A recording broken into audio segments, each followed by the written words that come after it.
Welcome back, everyone. Some more amazing collegiate Big East League of Legends action. I'm in Verum, that's Degon, with our third match of the day. Butler up against Marquette. We just saw one spicy series with some fighting words to close things out. That's how I want to end my match number 2. Yeah, now the opposite side here. That was the battle for the last playoff spot. This is almost battle for survival. Butler and Marquette, specifically Marquette sitting at 1-5. They've had a difficult schedule so far, no doubt. But if they're going to claw their way back in to this season's playoffs and try to build upon what they did last year, 1-5, you're starting to run out of shots. Yeah, and speaking of running out of shots, we do have a different format this season, which is changing it up. Let's actually take a look at how this new format will affect these teams. So here's how it works. 7 teams representing the Big East schools will compete in a single round-robin best-of-2 regular season. Each match day will consist of 2 games against the same school. The standings are reflective of their game score. From there, the top 4 teams from the regular season will seed into a single elimination best-of-3 bracket. Whoever makes it into the finals of that slugfest will advance to the College League of Legends Championships play-in, where they will have the chance to advance to the CLOL National Championship. There, they will have the chance to cement their place among the greats of collegiate League of Legends. Well, as you can see, the 2 teams that we're dealing with today are not having the best start to their season so far. Butler and Marquette. Butler not doing too bad, sitting solid in the middle of the pack, but Marquette, as you said, 1-5. There's definitely a lot of room for growth going into this next set. Yeah, and I think Butler is one of those teams at 2-2, had the bye week early on, needs to decide, hey, are we going to be one of these teams here in the top 4 to make it to playoffs, or will Marquette be able to claw their way back into playoff standings? We actually got a chance to sit down and talk to Butler earlier today, sit down with Renegade Mac and get his thoughts going into this match. Awesome, Luke. Well, thank you so much for joining us here today. Obviously, things this season have started off a little bit better for you guys. Walk us through how things have changed for you coming into this year's play. Well, this year we revamped our roster. We got our 80 carry we were playing with in Collegiate Star League last year who couldn't participate in the Big East Invitational. We got a new support. We moved our support from last season to top lane. And overall, we had a lot more practice together and really just found our groove. And it's worked out super well. Yeah, you were talking about your 80 carry. Gang Suwu was instrumental in your victory over Villanova. Talk us through what that was like to get your first victory here in the Big East Invitational. Obviously a different setting from last year, but this year getting that win, especially against a top team. It was super cool. We prepped a lot. We prepped a lot, did a lot of work trying to figure out their strategies, what was best in solo queue, what was best in competitive, checked out a lot of the regions, and formulated a game plan to beat them. And it worked out super well. It was really cool. I'm super pumped that we beat them. They were definitely on our list of teams we want to, finish higher than. Like, they're almost the team to beat since they won last year. And it feels really good being able to split with them because we didn't really the second game didn't go as we planned, but I think moving forward, we definitely have a really good shot to beat any team here. So it was awesome and really good for morale, too. Well, speaking of moving forward, you're going up against Marquette today. Without giving too much away, do you have a pretty set game plan going into this? Obviously, you now had a few weeks more to practice. You had a week off last week. Do you have a strategy coming into this? Yeah, definitely.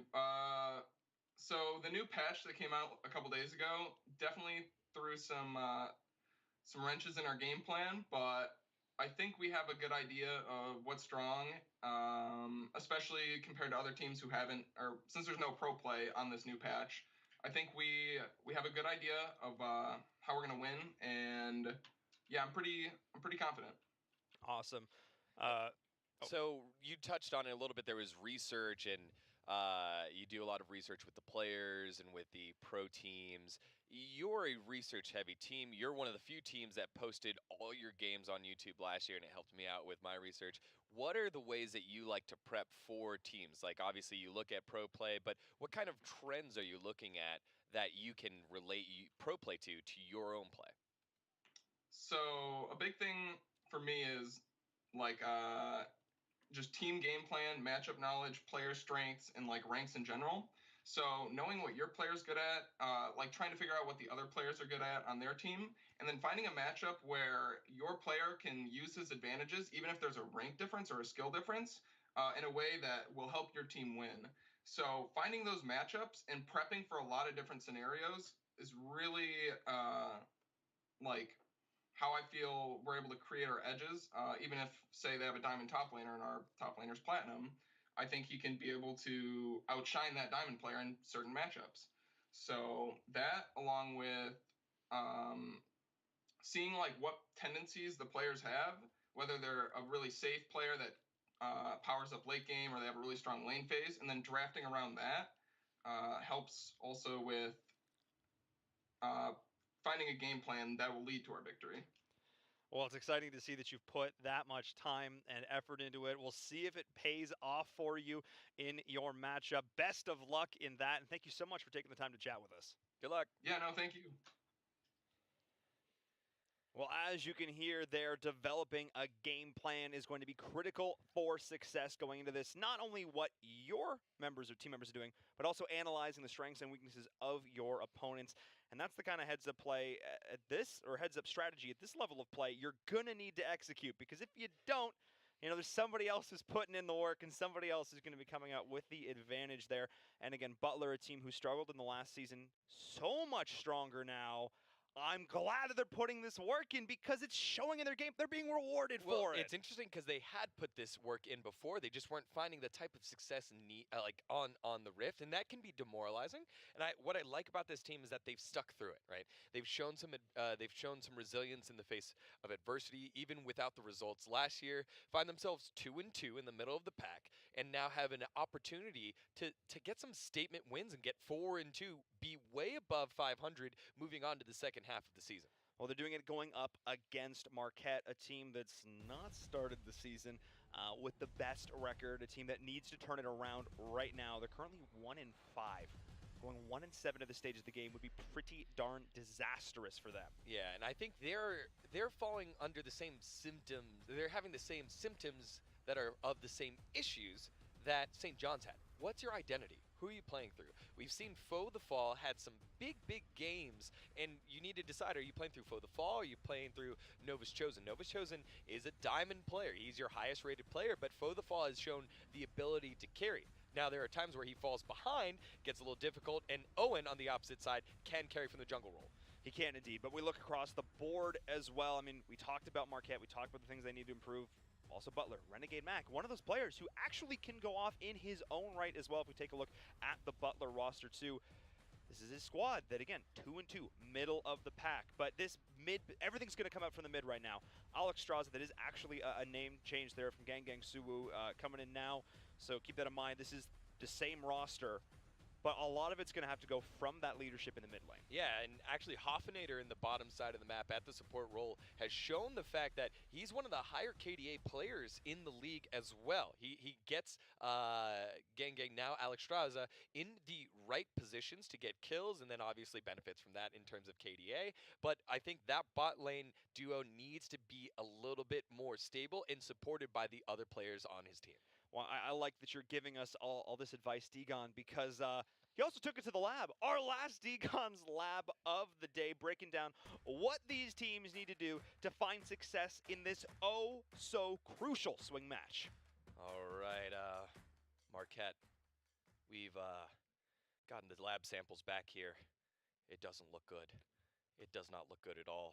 I do have to think you might be on your last limb here. You need to make sure that if you're going to survive, you need to show up. On the opposite side, though, if you are Butler and you want to find success, we've got your results too. Pick the Cassiopeia. Get the snake in your mid lane and use that. Every time Renegade Mac has utilized the Cassiopeia, it's been success for them. Yes, nerfed a little bit, but still very strong, scales in the late game, and can play safely with Miasma. No one can dive on you. Get that pick for you, find yourself a victory, and show how much you've improved from last season. I'm glad to see that school has changed a little bit since I was in university. University, it's now just show up in snakes. Yeah, show up in snakes, and then if you go to the university clinic, there's a they're making sure you're not dead too. So Make sure you're not dead, Jim. I like it. Let's get into this draft for our third and final series of the day. it's a different kind of lab. That was, it Different was like kind of lab lab. testing. Yeah. It's Well, research. hopefully it's not a postmortem. No, not a postmortem, but almost like you might die. Yeah. The next time you're in here, it might be a postmortem. There you go. I love this segment, guys. I'm really glad this is a thing now. Picks and bans in. Lucian getting taken away. Pick some things so we can talk about the So teams. Marquette needs to figure out what they're going to do with Sable Shadow on the bottom side of the map with literally this. Sable Shadow has had, I think, the hardest time out of all players in the league to figure out what his home is. He's played Kaisa, he's played Caitlyn, he's played Lucian, and it's been very difficult for him to get going. Foe the Fall, a lot of the time, has had to cover for Sable Shadow, and Nova's Chosen doesn't get to go online. A lot of the time we talk about the mid laner having trouble getting online because the rest of the team is falling. This time it's Nova's Chosen. Owen and the rest of Marquette need to play around that lane, and it starts with Sable Shadow picking something safe and secure and not losing lane with deaths and not losing lane by more than 30 to 40 CS within the laning phase. So I think we're setting like relatively like straightforward goals here for Sable Shadow. That's not a really high bar. It's not. It's not. So he just needs to, him and literally this need to get together on the same page. Earlier in the split, they swapped roles. Literally this played the AD carry role. Sable Shadow played support. They decide, hey, Sable, you're going to be our table flipper at the AD carry role. Make sure that you stick with it, but please try not to flip the table into our own team. All right, so flip tables for Sable. Spam it in Twitch chat if you're here for Marquette. Opposite side for Butler. Play through Renegade Mac. My man has shown that he can carry. You do have Alex Straza as well that can get things going. And in this matchup specifically, where to target is play on around that bottom side of the map. Oh, yeah, but Dr. Degon, I have to say, I feel like Marquette somehow, through the vibes of the internet, was listening to your lecture because they banned the Cass. Yeah, the Cass is gone. Renegade Mac showed proficiency on that champion. So smart play there by Marquette. Great job by their coaching staff. I'm sure it had nothing to do with the lab results. Opposite side, Sejuani and Sivir taken away, so shutting down Sable Shadow's champ pool. They also got rid of Caitlyn, which we've seen Sable Shadow play. So now Sable Shadow's pool getting a little bit smaller. Kaisa's still up and still playable, can reposition. Doesn't benefit as much from the crit because Kaisa does build a little bit differently, likes to get on-hit type stuff. So on-hit champs have fallen down the priority list. Varus now, the least played champion who doesn't really benefit from crit as well. So it'll be a little bit of a stretch here for the rest of Marquette to play around Sable. Butler going first pick. Urgot, no big surprise there. Urgot, strong, bully, top laner. DeBoss, used to playing those type of ugly-looking beefy, tanky champions. Normally we see him on a Scion. This time he's going to play at Urgot. No correlation there. I like how that's a classification now. It Ugly, is. beefy, top lane champions. That's what it is. That's what it is. The Kennen, though, yeah. the response. I mean, this is a traditional response we see now. However, I wouldn't even mind Butler maybe like mind-gaming them a bit, flexing the Urgot even into the mid to try and avoid this matchup Well, for that, it could be the same thing with Marquette. Yeah. Kennen can go in multiple places as That's well. true. You could see him played AP in the mid lane. You can see him played at AD carry as well. Maybe Sable Shadow's like, yo, guys, we're going all the way out here trying something really weird, but trust. But This is gonna be the one. we got this. Picks getting locked in as well. Morgana and Vladimir. We haven't seen a Vladimir in quite some time in League of Legends, and so now it'll be in the hands of Butler. I assume it'll be Renegade Mac, but you can also see that played on the bottom side as well. But interesting pick, and now Marquette returning with the Kaisa. There it is. All right, Sable Shadow, just play the champion that you've been playing for a while. Just farm up safe. Use the ultimate to reposition to get yourself out of trouble. And hopefully if we get to late game, you can pew-pew things. So there it is. So Sable Shadow has his win condition there. But I think a lot of eyes are going to be on Nova's Chosen on the top side of the map. Will he be able to be the split-pushing fiend that AD Kennen will be known for? Or will he go AP and try to team fight and set up the rest of the battle for Foe the Fall? I mean, he goes in with those ults, finds the big AoE in the back line. That's how you can shred through these fights. Or, as you say, they can play more towards the macro. So keep an eye on that and how that is progress. We do see the Xin Zhao and the Braum also being denied here. The spooky team of Butler. These are some pretty, these can add to some very dominant lanes if they're left unchecked, which is why I need to look towards with the jungle of Marquette. I need to look towards these rotations early. You need to shut down what Butler's putting together. Yeah, and Owen is a feast or famine type jungler. He's been, we finally figured out how to say his name. It's not Aogan or Ogan, it's Owen. I'm sure we could have figured Irish? that one out a little bit by ourselves. But so Owen is feast or famine. I imagine him like a budget Kha'Zix, right? He either goes off on Kha'Zix or like goes 1 and 5 and isn't very useful. So he needs to figure out a way to enable the other laners and make sure that DeBoss doesn't get going on that Urgot and can outpush the Kennen. And then Renegade Mac can't just be popping off really easily on the Vladimir. So Owen needs to. And he has a pick of junglers here as well. The jungle pool wasn't targeted by Butler, so he'll be able to lock in whatever he wants, and it'll be a Taric locked in for literally this. This is, I think, our first Taric. This might be a heavy dive composition, which means now Zilean will be in the mid lane with Foe the Fall, so a lot of eggs right now in the Kai'Sa basket. Oh boy. Oh boy. Yeah. Oh boy. This is a win Raven and lane, J4, win okay. game on the bottom side of the map. I like this out of Butler. You know that Marquette is still trying to find their footing on the bottom side of the map, so why not go all aggressive, give the black shield to your Draven, and he can just walk forward as much as he wants and just blow up Taric and Kai'Sa. I think the big thing has to be, like, with this Zac locked in for Marquette, Owen's going to need to get some solid ganks off, playing around the black shield timing of Morgana so that they can slow down this Alexstrasza, but formerly known as Gang Gang Wuyu and Suwu, and Gang Gang has hard carried Butler multiple times. Yeah. Renegade Mac gets them to the place where Alexstrasza can carry. Will Alexstrasza be able to get to that place now on a Draven? And there's always that acceleration mechanic with the stacks of adoration where it's just like one kill can just turn a Draven from like, hey, this does damage to like, we can't fight this fight ever unless he gets CC'd and we have armor and it's a 4v1. I mean, and they do have the potential to find that fight. If the Zac's in a good position, if the team can follow up, if Nova's Chosen is there, if Sable Shadow is going to be pretty useless for the first little bit of this game. Yeah. It's going to be tough. It's going to be tough. This lane matchup to start is So going to be let's try move the not to goalposts lose. a little bit. It's I gonna be think try not to lose. we moved the goalpost back. I think we said, Yeah. hey, don't go down more than 30 CS. I think it could be like, hey, don't go down like 50 CS. Like, Yeah. don't go down 50 CS once you get out of lane. And, let's go from there. Hopefully, if we give a lot of attention to you on the bottom side of the map, look for like a 4-man dive. Plus the Zillions there as well. So I guess you have a little bit of an opportunity there with Foe the Fall to stop an all-in from Draven from cashing in his adoration stacks and play a little bit of mind games with them. Be like, hey, we bet that you can go all in on us, and then surprise, you didn't get the kill. Now you're in the middle of nowhere, no reset, no gold, and you get killed. You lose all your adoration stacks, and you're a sad Draven. That's the goal. That is That's the goal. plan right there. Mhm. Execution is going to be interesting, though. We'll see if they're able to pull it off. We've already seen some amazing jungle initiations so far today, and we've seen some that haven't quite hit the mark. A lot of it's going to be on Owen here to make that work, as well as the rotations coming in from the mid. Winning that mid, finding those 4-man rotations. Yeah. Bait the Draven. Yeah, and the Golden Eagles need to find it now because they are running out of opportunities in games. They did have an arduous schedule playing some of the tougher teams already, but they need to find some victories against the middle of the pack teams. And for a team like this, even if they go 2-0, they'll still be 3-5. I think that'll do wonders for their confidence as they move into the second half of play, just because they need to find some victories and say, hey, look, the work that we put in is finding success, and we can go ahead and build off of that. It's always easy to find success when you have success. It's very difficult to stop that when you haven't found it yet. It's all about just sitting back, taking a breath, resetting, and saying, look, we haven't had the start we wanted, but this is our day to turn. Those other games don't matter. This is our time to turn it around as we get into our last matchup of the day here. This is their moment to make it work.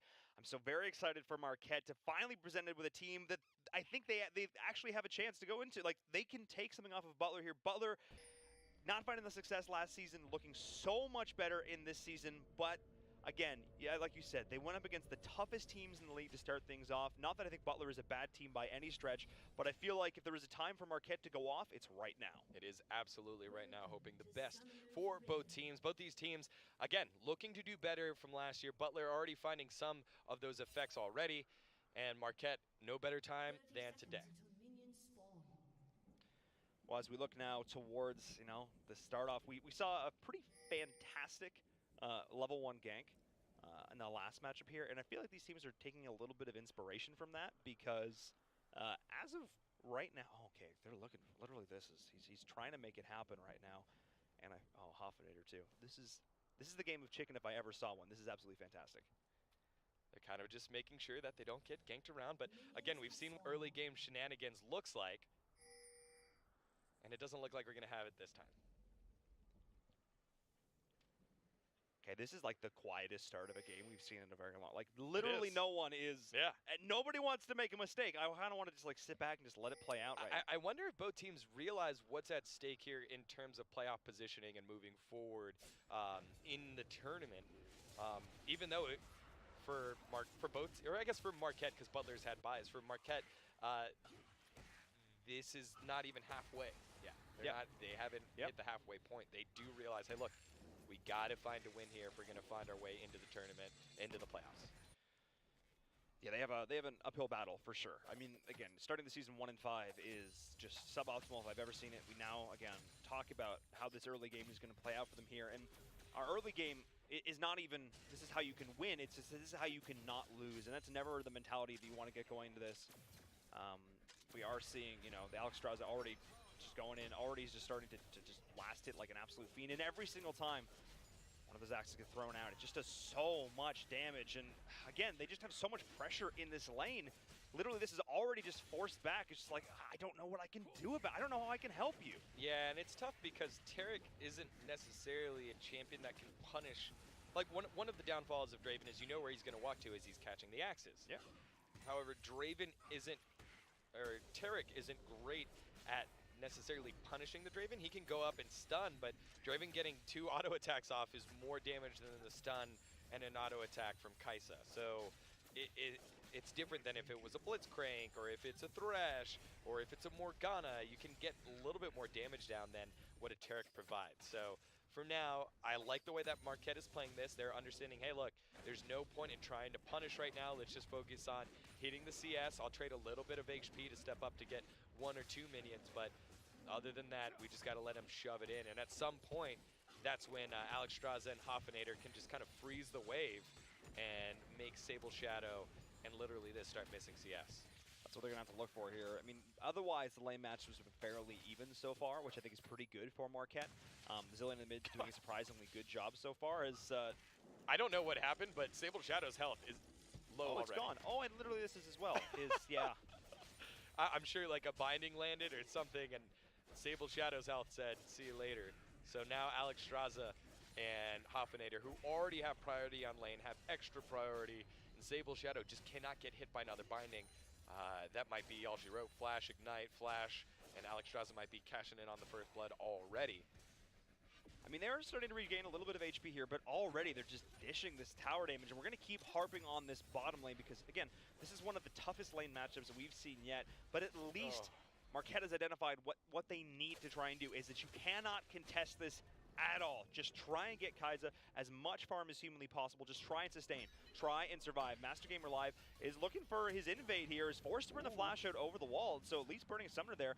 But not getting first blood, Marquette would have loved that in his first game. Yeah, that would have been great for Marquette. Unfortunately, not able to find it there. So for early flash will slow down the pressure. I think the big thing here to note is that the blue buff was stolen away, and Owen on a Zac, who will lose the 1v1 to a Jarvan, now even further behind, and he needs to get his levels so he can get to level 6, get a little bit tankier, and able to use the kidnap to jump into the back line of Draven and pull him into the rest of the team. That is one thing that Draven has difficulty with. Not super mobile, but Morgana covers up a lot of the issues with the spell shield. Yes, it is. Oh, but Alex Straza actually walking pretty far forward there. Look at the positive trades, though, already. Kaisa, what are you thinking? You cannot stand toe-to-toe with this scary mustache man. And that's why it's so difficult as a Tarek Kaisa. It looks so good when you're able to get the stun down, but if you get the black shield out first, you don't get the stun, and Alex Straza is able to get 2 auto attacks off, and there goes your health if you're Sable Shadow. And we are, again, just seeing this lane matchup. Just already look at the CS discrepancy. Almost double. I mean, we're going to be soon doubling the CS for Butler to start this off. And into the mid lane as well, they're doing fairly well. The only lane matchup they're truly finding some success is the Ken and Urgot. And even then, It's not a huge win. The chip has been going over the way. The Shurikens have been coming out and doing a decent damage here as Nova's Chosen is very much holding his own up against a boss. As we're seeing every single time that Shuriken comes out, it is hitting with fairly hard. But that's to be expected. Butler took this loss knowing that they were going to have the unfavorable matchup here, knowing that they were going to have the scaling in the mid to late game. They're going to have this tanky frontliner to enable the rest of their squad, to enable the flanks to Master Gamer Live, to enable the raw damage that Alex Strauss is going to be dishing. They're fine losing this to an everywhere else. That's right. They're going to enable everything to lead to enabling everything else. As right now, it seems like that early pressure is enabling Butler to take the Mountain Drake right here.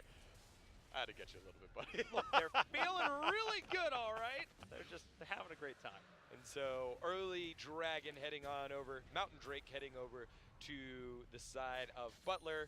And a lot of that has to deal with the early pressure that the bot lane was able to conjure up, and Master Gamer Live getting the early levels on Owen. Owen on the top side of the map doing what you're supposed to do. Hey, we lost a little bit of pressure on the bottom side of the map. Let's go top, but now Binding gonna land. Sable Shadow in a little bit of trouble. Axe is spinning, heal goes through, not enough, didn't want to flash.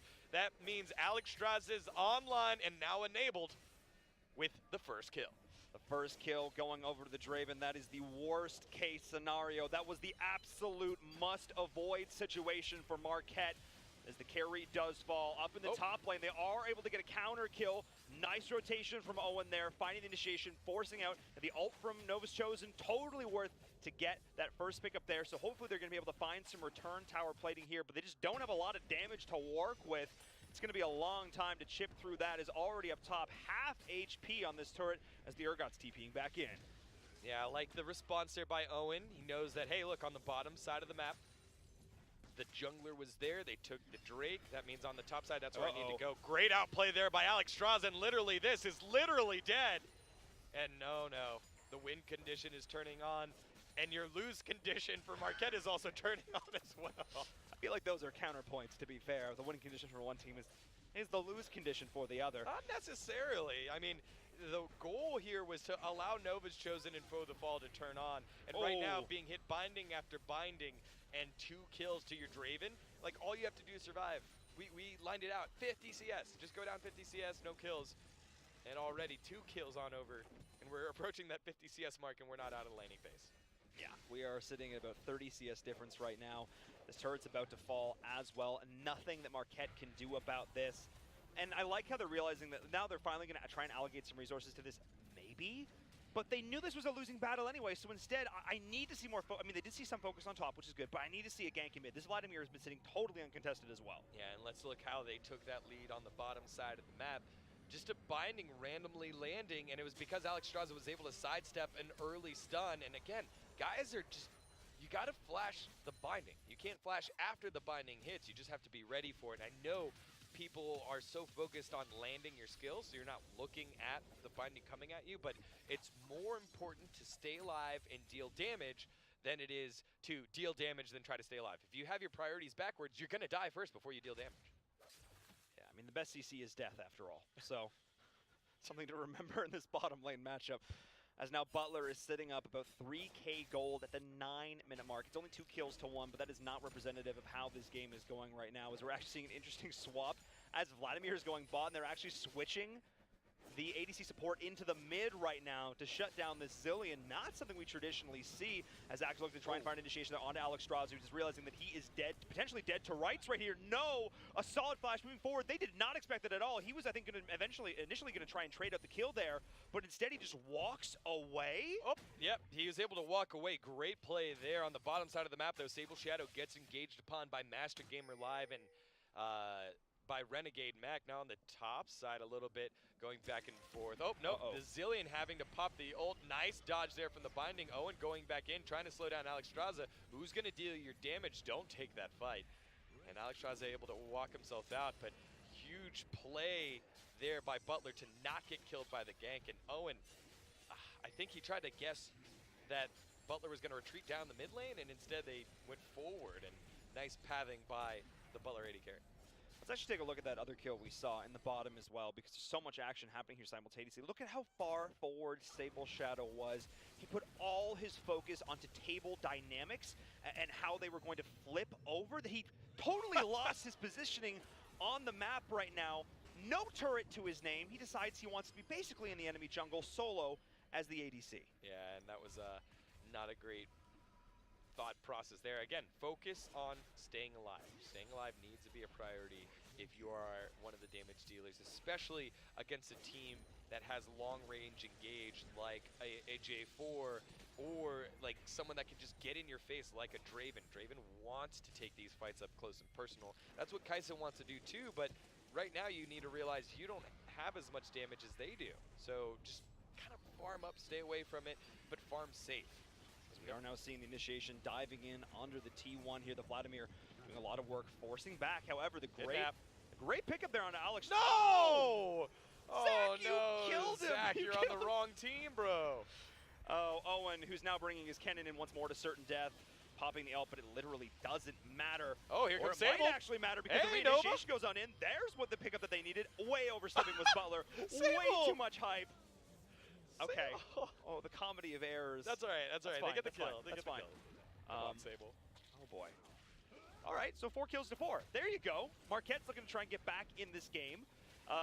Yes, they did get the key pickup there on the drone. Whoa. Whirling Death. Almost picking up. If it would have hit both sides of it, Novus would have gone down there. But good turnaround here by Marquette. Good ult positioning by Sable to get in, pick that help out, and get 2 assists to at least get something going. Owen doing the mortal sin, bringing a Draven into your very low health teammate. Foe the fall. Falls on that one.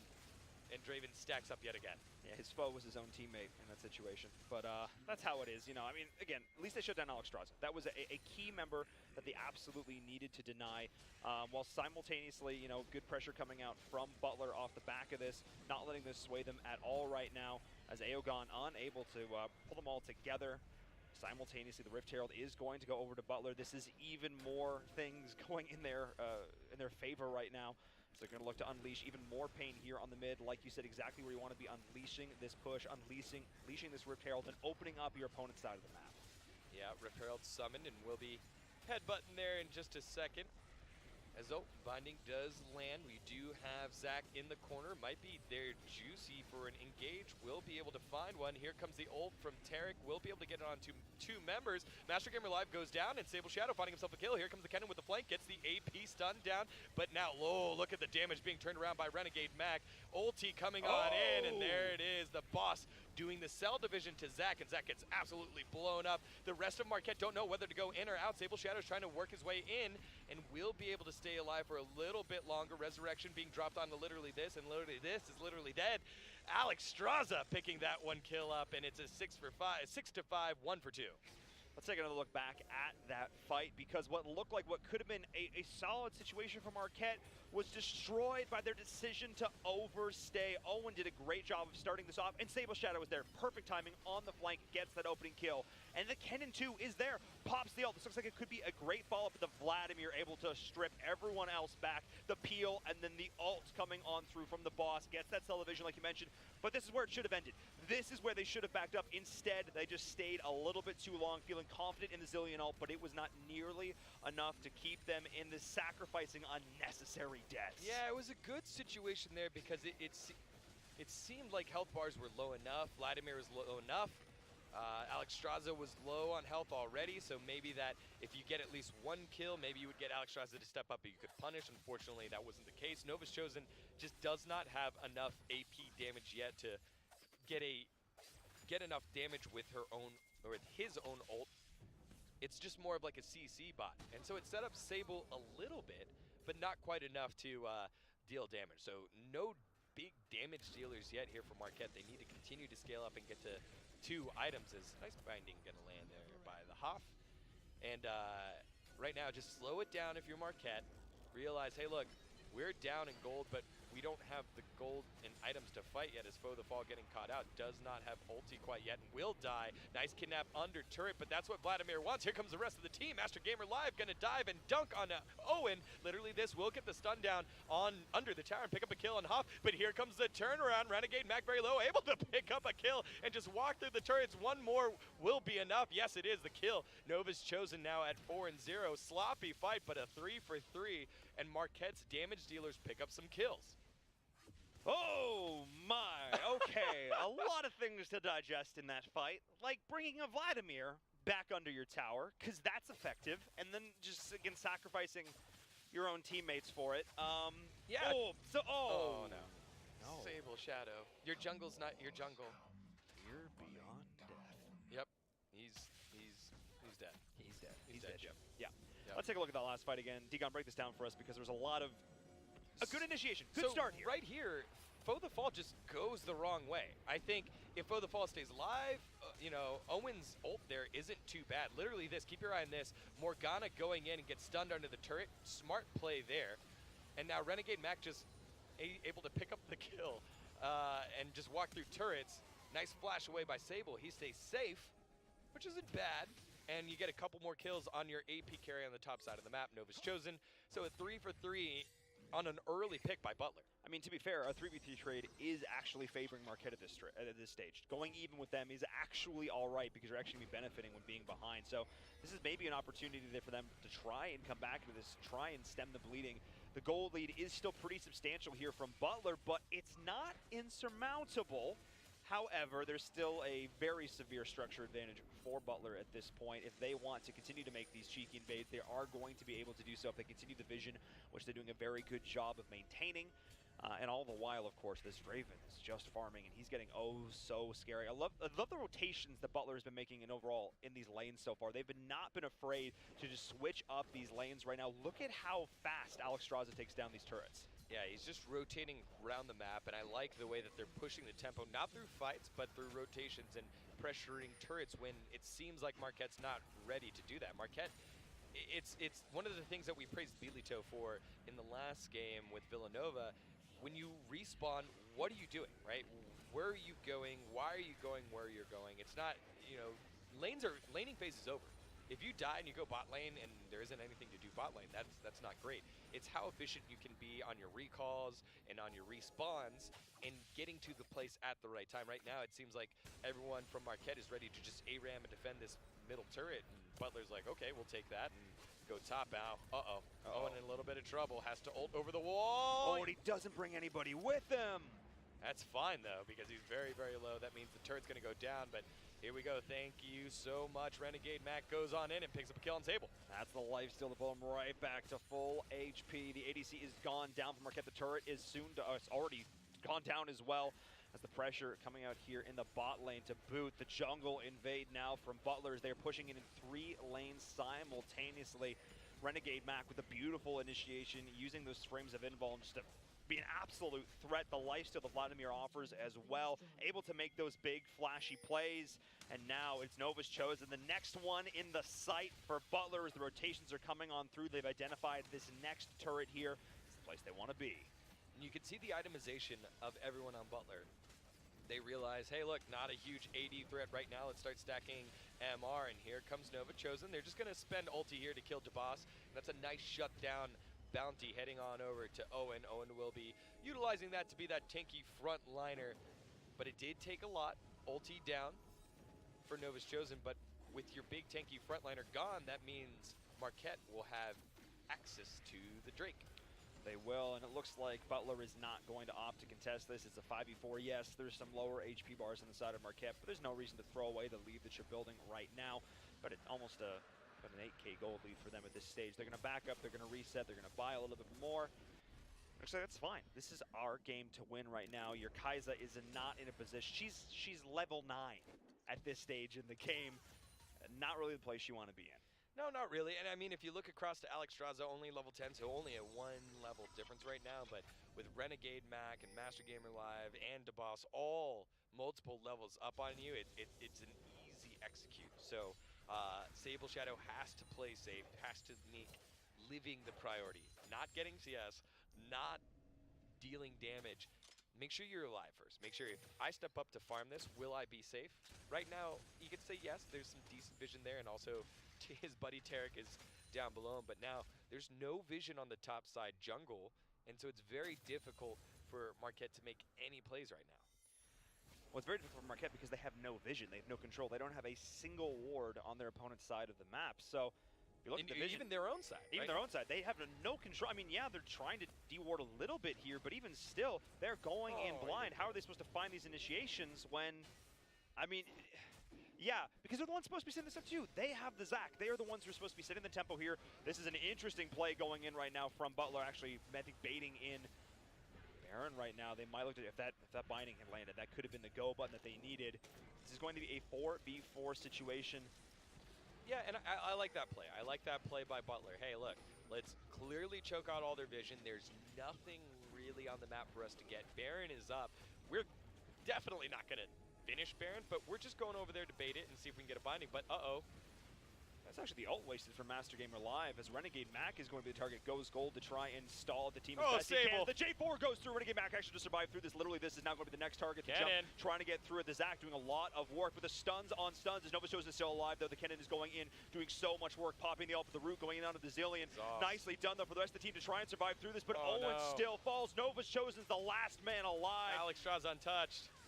Oh, not the fight that Marquette was looking for, not finding those priority targets. What looked like they could have been the moment to turn it around turns into the ace from Butler because the key members walk away, baiting them out beautifully, splitting the fight perfectly was Butler. Yeah, and it was a lot of stalling there by Owen, and a good catch early on onto Renegade Mac. He got stunned, he got ignited, had to pop early his stopwatch, but Sable Shadow, too eager to pick up the kill, gets absolutely deleted by Renegade Mac as soon as he comes out of stasis, and then you have no more damage. Nova's Chosen had to back away from the Urgot to get the TP off, and by the time he got the TP off, the rest of the team had already been dead. Let's take another look at this replay here, and you can see what I mean. Look, a split fight as Owen is trying a little too hard for the red buff. He's able to get away, and look at Renegade Mac. Goes into stasis, Sable Shadow just gets chunked right there. Stay alive, don't worry about killing him, you know, just hang further back. You've got W to deal damage. Unfortunately, he dies. By the time the TP comes in, he gets exhausted. Great exhaust there by the support. And then Nova's Chosen gets the Zillion ulti instead of Zillion putting it on himself, and it's a cleanup from there. Oh, really that just came down to a lot of it was the Kai'Sa so focused on the opponent's positioning, tunnel visioning so much for that kill that not really realizing where she was at. Vladimir doing such a good job of just keeping the pace of the fight how they wanted it, really just slowing things down, allowing their key damage dealers to sit back. Again, there were a lot of things that went wrong in that last fight, but overall, that was just showing that Marquette still has a long way to go when it comes to communicating in these team fights. There were a lot of things that I feel like could have gone better for them had they been communicating key cooldowns and key targets. Yeah, and it seems like it's not the communication in the heat of the fight, it's the communication about how we want to fight these fights that aren't going well. Someone's got to be like, Sable, just stay in the back, we'll go ahead and set it up for you. Yes, I'm getting engaged upon if you're Owen, but Owen was out safe. Owen's out safe, you get the Cataclysm, you get the stun down on Renegade Mac, which means he's going to have to flash out. Don't worry about overextending for that kill. Use the W to get damage down, and if you get the kill, that's great. If not, you have follow-up. I think Sable Shadow died with the ulti up as well. It was just, you know, just communicate how these fights play out. Like, stall for Nova's Chosen to get there. Nova's Chosen is huge right now at 6-1-1, multiple items, including the Morella Nomicon. That's, like, big for them. But they need to give him an opportunity to get into this fight, and they might have lost it with losing that Baron in the team fight in their own jungle. And we're just seeing the CC just continuing to cycle through from Butler. They're pushing through multiple lanes simultaneously. Marquette is sitting back. They just don't have a response to this. Every single time they try to step up, the binding lands from Morgana. The follow-up damage is there from Alex Straza. And there is the first inhib down as Owen is trying to go in. Just gets absolutely shredded for good measure. And now we see the second one falling. This is just full destruction coming in from Butler. Marquette just does not have an answer. The initial poke that Butler is doing, stopping them from making any plays. They're gonna back right on up. They've done what they came what they wanted to do. I can grammar, I swear, as they look towards this next dragon. Yes, grammar, you can swear. 17-11, the score doesn't look too bad. But, however, just Butler has been rotating around the map, and the acceleration of the Draven on the bottom side of the map. It's so difficult because you don't want to ban a Draven. There are other AD carries, there are other champions that you want to get rid of as well, other threats, but a Draven that can really get going is so difficult. You know that Renegade Mac you have to ban out that Cassiopeia had to stop Renegade Mac from being comfortable on it. He played so many games on it. And then it feels like there are other 80 carries that you would ban out instead. So Alex Straza going deep into the champion pool and showing off why he's one of the best bot laners in the league so far, and one of the main reasons why Butler's found success in this season. I was going to say, I feel like we've seen a lot of really outstanding ADC so far in this season. I feel like a lot of the standout plays that we've been complimenting are coming off the back. Then yeah, it's the carry, and yeah, oftentimes it's easy to make these big plays. And the setup obviously is super important, but at the end of the day, the carry has to be in position. The carry has to have that solid early game. The carry has to have the mechanics in the lane matchup itself, and then have the positioning later in these fights to stay alive, to do this damage. And we're seeing that exemplified here in this matchup as the flank is now coming through. Multiple members charging in onto the side of Marquette. The knock-up is there. The follow-up, the CC trying to bring them back underneath the tower is Owen, but he's just getting absolutely blown up. Literally, this will fall as well, as this last turret is the only thing between Marquette and absolute destruction. The Zac is going to chunk down one more time as every single member of Butler is still up and in this.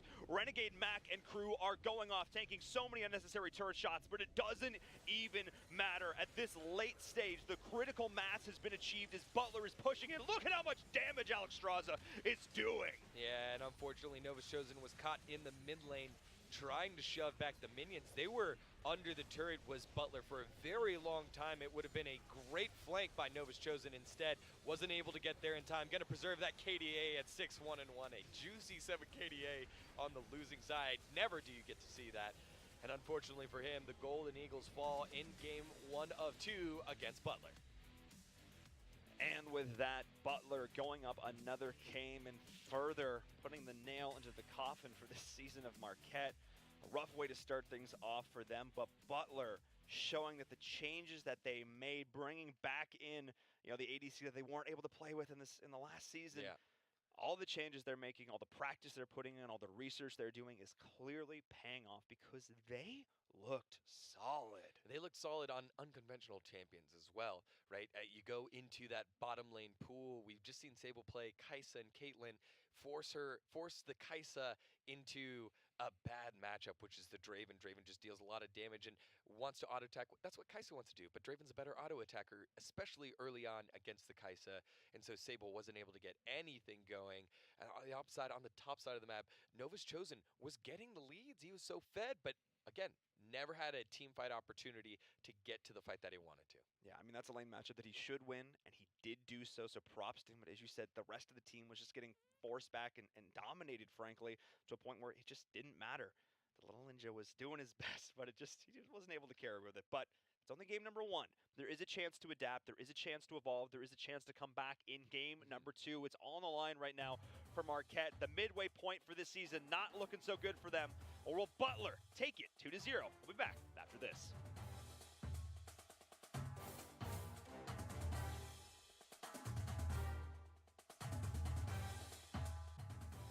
Welcome back, ladies and gentlemen, to our final game of the day, where Marquette is going up against Butler, who just took game number 1 in I want to say a near perfect, dominant performance. It's now up to Marquette to turn it all around right here, or face being 1-7 in the first 3 weeks of play. Yeah, and they have the tools to do it. I think it's now about executing upon those tools. On the top side of the map, Novus Chosen ended the game with the 7 KDA, 6 kills, 1 death, 1 assist. Now around him, he only led to one of those 21 deaths on his team. The guys around him need to play a little bit better, play a little bit more coordinated, and play around a guy that has a big AoE stun like the Kennen. Allow your top player to get into the game. He gets the leads. Just give him an opportunity to get there. So I'm looking, again, Sable at the bot lane. To be honest, I think Foe the Fall didn't have the greatest game either. He had a couple of ults, chrono shifts on the wrong targets, I believe. So hopefully they'll be able to find something else. Galio was where we saw him do well. Yep. Galio really wasn't touched during the patches, so maybe something they can go back to. Maybe something they can. Let's actually take a look at these replays again, because I feel like that'll help give more insight into these points you're making here. Again, there were a couple decent moments, the moments that looked pretty good from Marquette, where, as you said, where Kennen was doing that work, but it just wasn't enough. They just couldn't execute on it, and you made a point during that last game that it felt like there wasn't a game plan going into these fights. They didn't know how they wanted to execute it. And it kind of felt like their draft was maybe just sort of thrown together, where it seemed like there was a very clear series of win conditions being executed by Butler throughout the course of this. That Vladimir constantly being the one to get pulled in by the Zach and constantly the one to dish that damage in response, just drop into the pool, lifesteal your way around to pick up some cheeky kills. And that was kind of how the game worked. Yeah, and it wasn't bad. This was like the only tough TP here where Nova's Chosen just gets slowed and gunned down at the end of the team fight here. Just TP a little bit too late. Just target selection wasn't the greatest. Yes, this team composition made it harder to execute, but they were put in positions to execute. Butler wasn't getting everything cleanly. You saw a couple of those fights where it was like a 3 for 3 or kind of going back and forth, or maybe they get one kill, then a return kill, and then the other team gets a return kill. So there were multiple opportunities for Marquette to capitalize. They just need to be able to do that and execute a little bit better. I think one way to do that is to talk about how these fights are supposed to play out before they happen. Once they happen, it's relatively chaotic, but if you say, okay, we want to set up our lines like this, or hey, we're waiting until this flank happens, you need to have that planned out so that once that situation happens, you can just focus on executing rather than thinking about it, then executing. And one of the things, too, is it sucks to, like, look at it after the fact. Go, oh, yeah, well, this is clearly how we could have won that, because then that's never how you want to be analyzing. It's always like, this is how we want to be going into it. But going up against an opponent like Butler, who is constantly improving, it makes it a little bit tougher. We actually had a chance to sit down and talk to Renegade Mac earlier, but we also have some fun quotes from him, and one of it has to do with trust. We all get along really well and trust each other fully. It's that trust that's going to allow them to propel these games even farther forward, knowing that if somebody goes in, the rest of the team is going to be with them. Yeah, and again, I think this Butler team has last year's experience to build upon. I think one of the best things, and it's tough to say this, but I think one of the best things to build chemistry upon is when you have to go through some tough situations. And last year, we hit on it multiple times. Butler did not win a set all last season, and by being able to bring back a lot of that same core and say, hey, look, we've been through the trenches before. Let's just continue to work together and be as great of a team that we know we can. It builds that trust to execute the plays really well and take a little bit less time to have to communicate every single detail of their game plan. I mean, the best way to learn is to lose. And they did their share of that last season. And now they're coming in. They've learned their lessons. They're changing things up. Let's get into our next draft to see how they're going to be changing things up in game number 2. Butler identifying that they needed to win the game early, build some killer lanes. And then they did just that, identifying the potential weakness that is the dual lane combo. Sure. Sable Shadow particularly not having the most success. Tends to play more in these late game scaling champions that just get abused early, and the Taric support I don't think gave him a lot of options. I think if you get to level 6, and it's a Draven, right? Draven is straight auto attack based. You're able to drop the ultimate, the Taric ultimate down on multiple targets, and then Draven's like, okay, I just have to straight run. It makes sense. However, I think there was probably 3 Draven kills before level 6, at least 2 on the bottom side of the map before the bot lane of Sable and literally this could hit level 6. It made it very difficult for the rest of Marquette to come back and execute. So I don't mind it too much, but we saw that laning phase was so rough. Like Taric into Draven against with a Morgana, you don't get any stuns down. You're literally farming under the turret. Especially because the Morgana was consistently landing bindings. I mean, consistently. And every single time you walk forward, it's a binding and 2 autos, and you're half health, and good luck. And also consistently getting the black shield down right at the correct time. Right? Oh, yeah. It's almost like they're playing a cat and mouse game, baiting it out. Hey, go ahead. I'll walk a little bit further away from my AD carry. You think you can get a stun down? That's when I'll put the black shield on him. No stun, and you get auto attack twice for it. He takes no damage. We'll take that trade all day long. And that's what a lot of the trading that ended up propelling them onwards to victory in game number 1. But as we look towards this draft, we are seeing some adaptations here.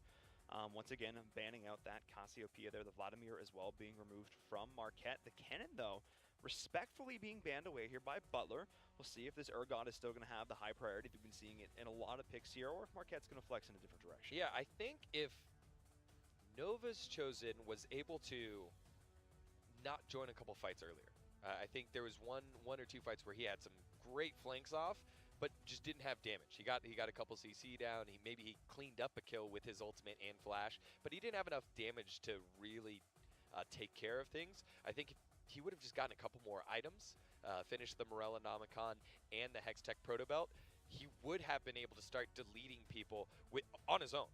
on flanks. And I think that would have been scary itself. And then now that Kennen is a split push threat and a flank threat that you have to think about every time you step up if you're Butler. But because he joined fights a little bit earlier, he slowed down his own scaling. One TP ends up dying, and then you don't have to worry about it. You're able to build MR. But to be fair, though, there's the way that Butler was making those rotations, there wasn't really, I think, a place for him to farm super safe. He felt like he had to help stem the bleeding. His team was just getting invaded in the jungle. It's easy to say, yeah, just farm up more items, just play safe. But I think if he kept playing, I agree that, yeah, 1 or 2 more items, he would have been so much more of a threat. I feel like by the time he got there, he would have been sitting, watching his Nexus fall. You know what I mean? Kennen's really can blow things up once they hit 2 items. And I think if you just kind of wait to that second point, because they weren't close to the inhibitor turret at that point yet. They were taking mid second turret, mid inner turret, but you weren't going to defend that anyways against that kind of team composition. So I think maybe there's a little bit of space there as we get ourselves into the game because that Kennen was taken away. Sivir and Lucian also removed by Butler to hit Sable Shadow's champ pool. Cassiopeia not going to get in the hands of Renegade Mac. He'll never see that again. Vladimir taken away as well. So Renegade Mac getting hit twice, and the Alistar taken away from the Hoffinator. First pick Caitlyn heading over to Marquette. Sable Shadow, a lot of experience on this. Safe 80 carry, and now with the changes to 9.3, crit 80 carries are back. So here's an opportunity for Sable Shadow to stabilize the bottom side of the map a little well. Opposite side, Butler going to lock in. Top tier, top laner. Oh, yeah. Ugly face Urgot going to get locked in. Ezreal and Thresh, the bot lane duo for Alexstrasza and Hoffinator. So they'll play a little bit safer. Hooks will be the go button for the rest of Butler's bot lane. And then there's the other ugly top laner for Nova's Chosen. Sion going to be locked in. And Owen on Sejuani. So we've seen Owen on Sejuani a couple times. Sejuani and Kha'Zix are the ones that we've seen him play the most, and so Owen now has the ability to peel for their backline, so does Nova's Chosen. I also like this decision-making coming up from Butler here when it comes to these support bans. Braum and the Morgana being denied. They already have everything locked in for them. They want to deny Caitlyn a lot of these supports that would make her life even easier, allow her to play safer. So I like looking towards winning that bottom lane matchup already. Sure. The top is going to be, again, the Sion Urgot, fairly tried and true, fairly standard. I expect that's what we're going to be seeing here. This is actually, I think, one of the most standard meta drafts we've seen yet from both teams. A lot of just, we saw some target banning to start things off, but all in all, this just seems to be let's play a straight-up game and let's see who comes out on top. Yeah, I think so, and I always, it's tough because when you're Marquette, if you have to first pick a Caitlyn, it kind of stunts things a little bit. Yeah, I mean, it speaks to you have identified a weakness on your team, and you're trying your best to kind of shore up that weak link. Right. But it also says a lot that you have to, again, throw that away so early because there's something else that you definitely would have liked to have picked in that place. Sure, yeah. And I think that then changes the order of all the picks subsequently following. So you seeing a Braum kind of fall down the pick and ban order to the point where it gets banned in phase 2, that's kind of interesting. However, in the mid lane, it'll be an Echo in the hands of Foe the Fall. We know that he can be a force to be reckoned with, and a Karthus being locked in now for the side of Butler, and that's kind of scary if you're Marquette. Anytime that a Karthus is in the game, there's a ticking time bomb. He'll just continue to scale, and then just Requiem deals damage across the map. And if it's a Dark Harvest Karthus, you just continue to deal massive amounts of damage as the game continues to go on. Yeah, we're seeing. That's likely going to be the way we're seeing this here as well. We see on the other side again that Echo. We've seen some high-level Echo play so far. Yeah. But, again, we're looking towards this now with the... Oh, man, this is going to be very interesting here because Marquette has identified what they need to do early. I do at least like the fact that they can make some more plays early with the Sejuani because the Echo will actually be able to follow up on it somewhat. But I look across the board here to Butler, and if this goes late, they just don't lose. Yeah, I think so as well. We had the last couple picks, Zyra and Zyra for Marquette on the opposite side, Lissandra. And yeah, I think Butler obviously has a late game comp, but I like Marquette's comp to start fighting from level 6 to level 11.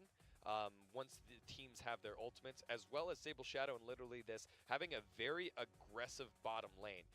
With the plants attacking, it makes it very annoying to step up and try to deal damage, and we've known Alexstrasza and Hoffinator to be a more aggressive team composition.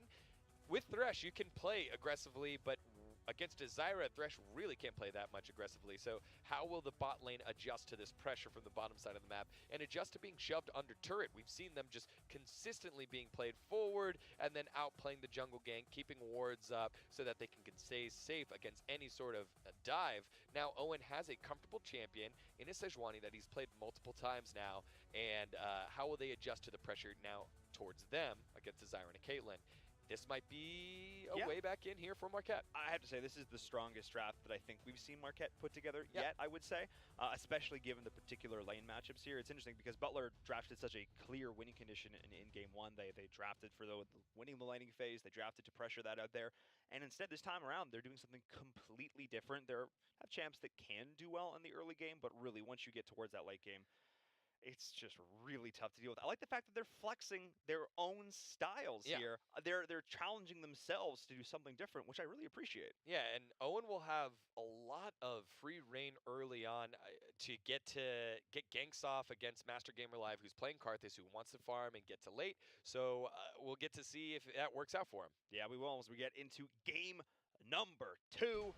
Can Marquette turn it around, or will Butler continue the Bulldog rampage? We're about to find out, as once again, nobody's doing anything. Yeah, both teams just setting up the line of scrimmage. I think both teams like their team composition. Even if I look back at Butler's team composition, it's still very good, right? Karthus has found success in the meta, mostly at jungle, but then also, I believe, Froggen used it yesterday in the Golden Guardians' first victory of the season of the LCS to just scale up. So Karthus will be scary. Urgot on the top side of the map and Lysandre. I mean, these are top tier mid lane and top lane champs with something that is meta for the jungle. And then Alex Strauss is your best player on a safe AD carry that can scale later on. I like both team compositions. It's more about how they're executed now, and I think both teams want to get to that point where it's like, hey, let's out-execute them. Let's not lose in draft.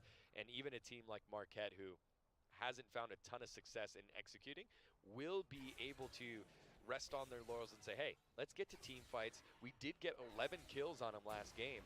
We just need to make sure that we're doing it a little bit more cleaner. We know we're going to lose some fights, but as long as we have a fighting chance, let's do that.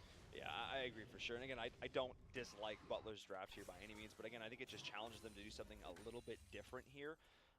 And again, I feel like this is just a lot more comfortable situation for Marquette, that we're going to go into a mid to late game that's much more even. Though to note, they are drafting some champions here that did actually take some nerfs in 9.3, so we'll see how that affects things here for them. As already we're seeing Master Gamer Life just starting on that jungle Karthus life. Yep, just farming up, playing safe. Sejuani going to be on the top side of the map to help out his Scion against a boss who will be bossing Nova's Chosen around. And I think it's a surprising decision here for Marquette to double down around playing around the bottom side of the map with the Caitlyn. Caitlyn wants to be a lane bully. When you have Nova's Chosen, who showed proficiency, as we see Owen in a little bit of trouble with Foe the Fall coming. What is this aggression coming out of Renegade Mac? All the flashes coming in as Renegade Mac is now running for dear life, trying to weave his way in and out of these brushes. The teammates are going to trade here. First Blood does go over to the Urgot, as now Foe the Fall is stuck way in the back in the opposing team's jungle. They committed so much for that. Master Gamer Live finding between a rock and a hard place. Going to get back over the wall. The TP is going to come in here to secure the kill. Looks like, yes, it is. Respawning, going right back in. Renegade Mac wants some redemption here. Foe the Fall is going to fall. And 2 for 1 for Butler. And there's, oh yeah, just a little bit too aggressive on the bottom side. It looked really good for a little while, but Renegade Mac bringing teleport. Again, it's a summoner spell difference. We've talked about it multiple times throughout the day.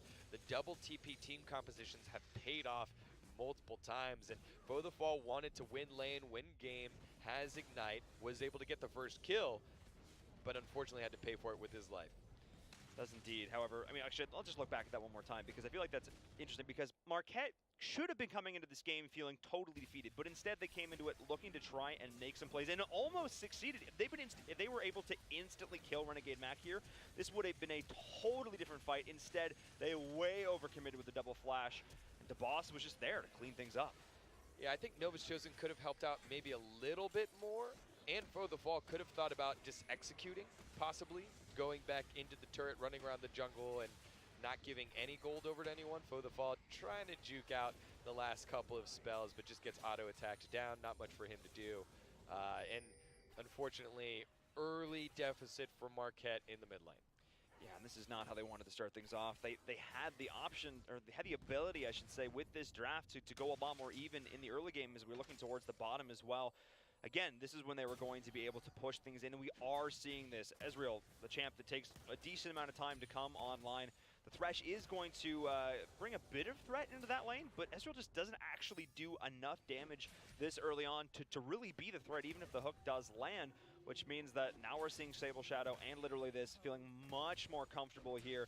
The support is going to be that much more annoying, and the safety that the Caitlyn is going to offer is going to help Sable Shadow feel just so much better in this lane match. Though I might have spoken too soon, but again, just not enough damage going through right now to really be that threat. And there is a rotation coming in from the Sejuani. Yeah, here comes Owen trying to land his skill. Not going to land. Alex Straza juking it out very nice. Now Flay under the turret. Owen is very low. Will get ignited. And oh my goodness, in a 2v3. The Butler bot lane comes up big. And it doesn't, you don't even, the ADC doesn't need to come online when you can just drag the opponents to their death underneath your turret.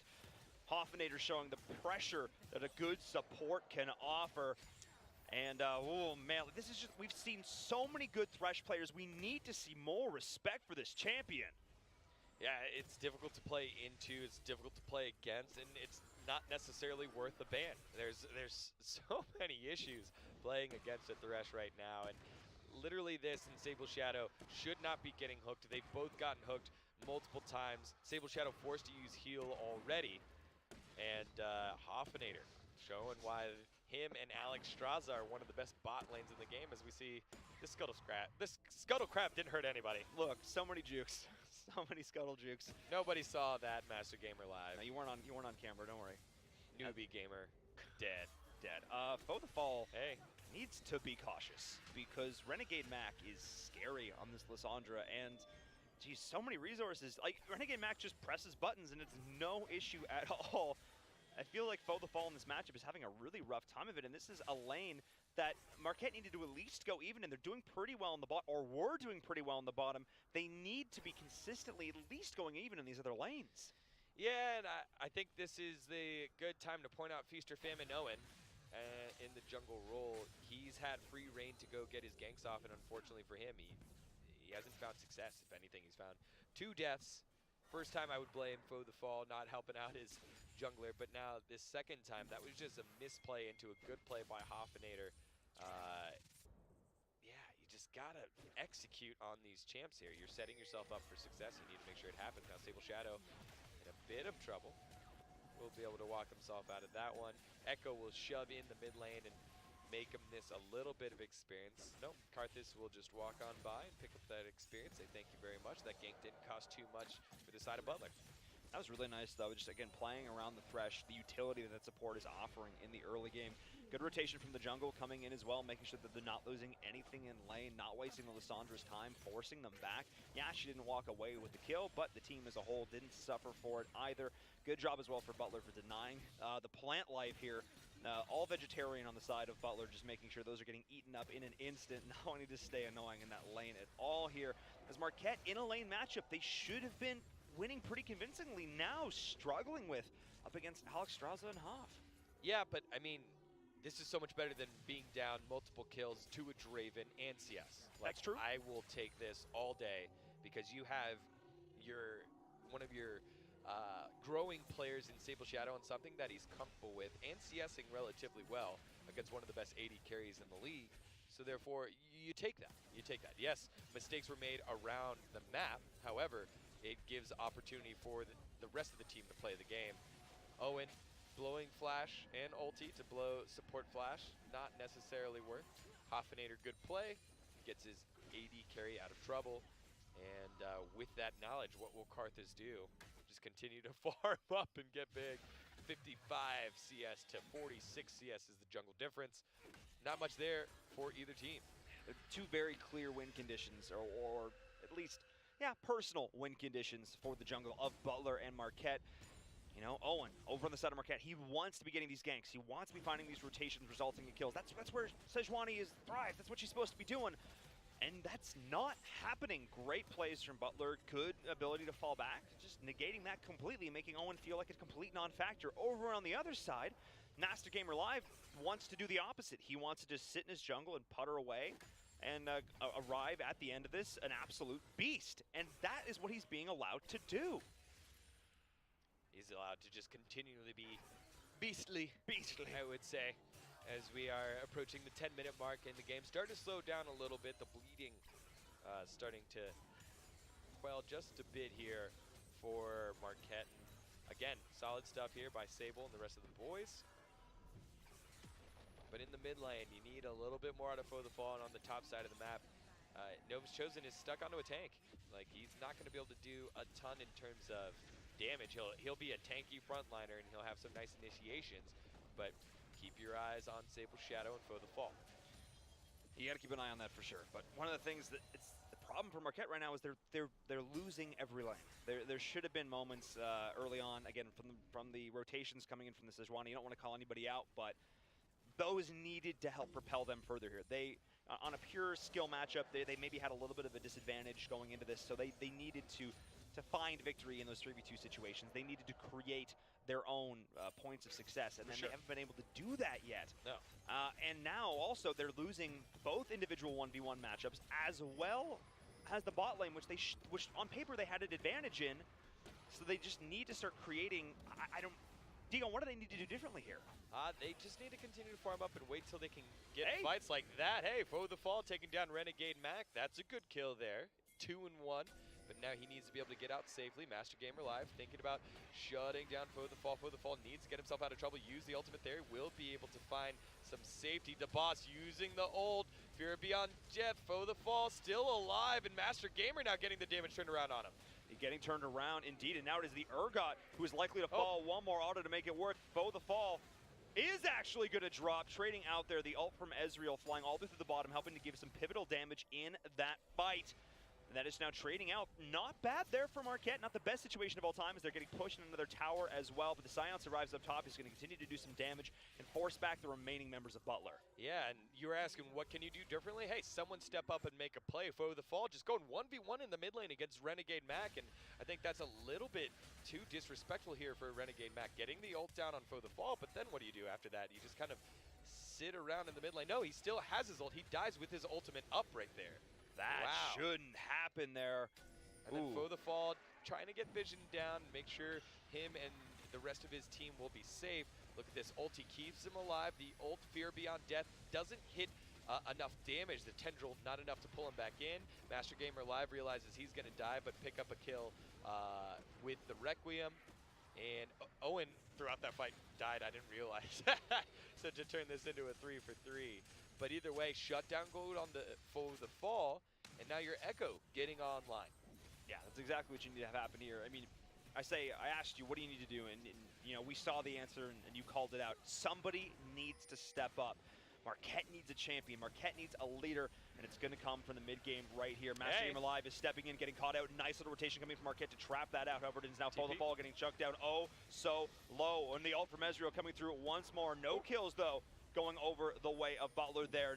Nice little counter gank for Marquette. They're starting to find some life in this game. Yeah, good play there to find a catch. Owen just hitting the go button and shutting down Master Gamer Live immediately, knowing that Requiem isn't up for quite some time.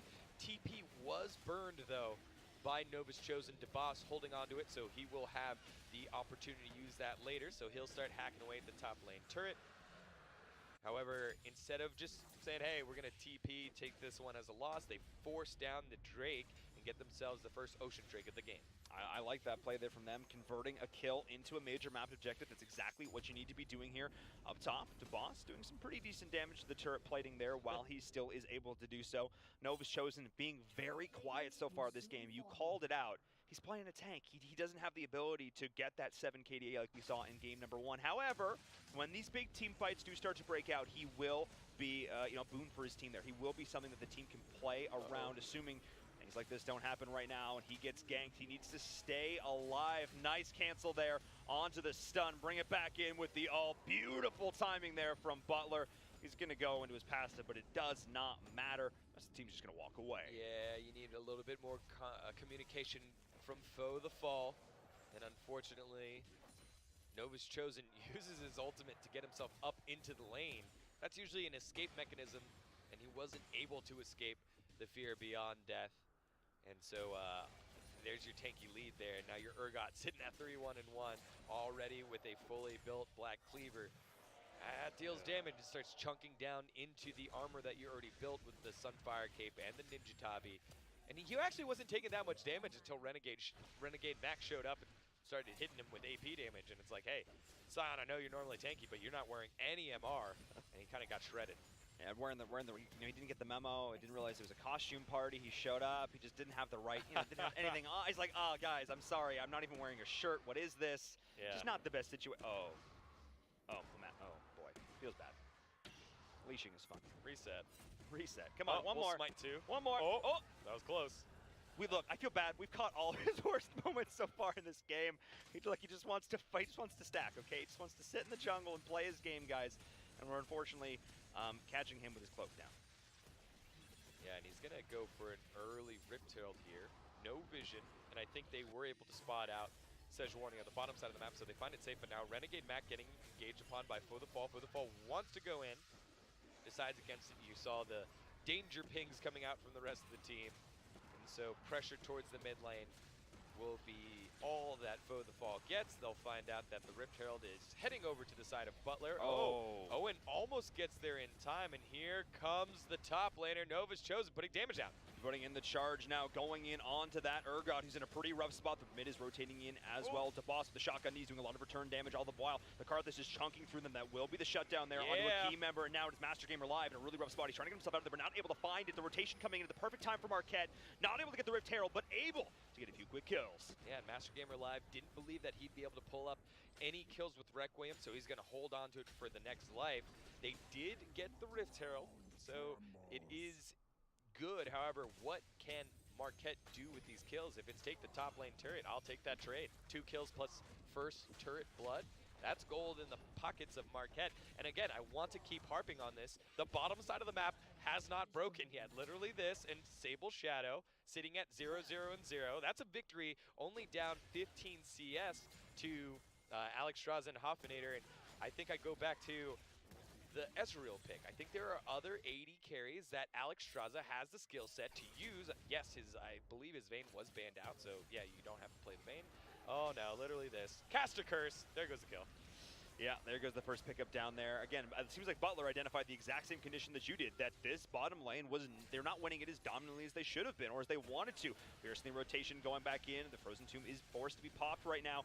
Renegade Mac is now running away. Foe the Fall might have committed a little bit too much here. Nice ult trying to get himself back out of the 3 seconds. It's going to be all it needs to keep him alive. Nice counter turn right there. Finding the Ezreal, the damage lining up with the Caitlyn as well. Beautifully played as the Sejuani. It's going to look to rotate in as well. There's the root. The follow-up is there. Oh no, Master Gamer!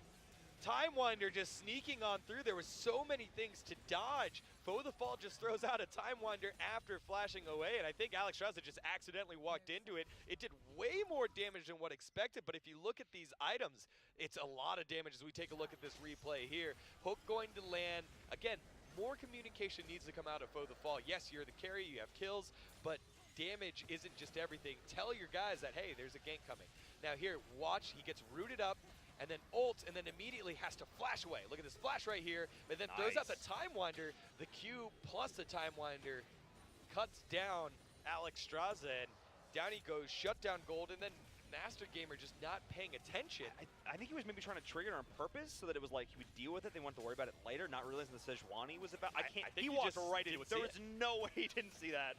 I think he just didn't see it, and unfortunately for them, that's going to lead to the first gold lead of the series for Marquette here. 30,000 gold, it's just a bit, but they do have priority around Dragon. Here comes the TP. Here comes the TP going in on both sides. This is going to be a brawl. The Ezreal are to start things off, but a nice stun onto the boss. Stealing the Drake, though, is going to be Butler.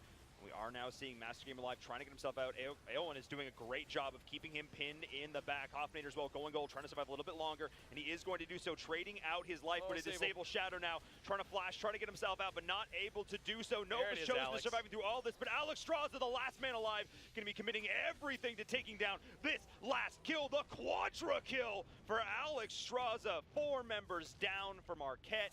Nicely done. And that's how this team composition functions if you're Butler, as we took a look at another replay around Dragon. Just stall out and give your AD carry time just to dive around and poke around. Owen, I think, gets a little bit too cheeky here. He should have gone in and just blown up the first member first. Unfortunately, he tries to stay alive. Hoffnader with a great hook into a flay. Alex Straza now just has place to work. Look at everyone focused down the Thresh. Why are you hitting the Thresh? Renegade Mag, then re-engaging, and then Alex Straza just gets to free hit everybody. Poor target selection for Marquette in this team fight, and that leads to their downfall after finding a little bit of success. To be fair, though, Alex Straza's positioning over the course of that fight was fantastic. He's sitting way in the back. He's just thrown out his damage at range, poking away. So that was a pretty solid, positioning from him. So we do see another scuffle breaking out here in the mid. We are going to see the chart. No, denied. Owen, so that's nifty. I've never seen that before.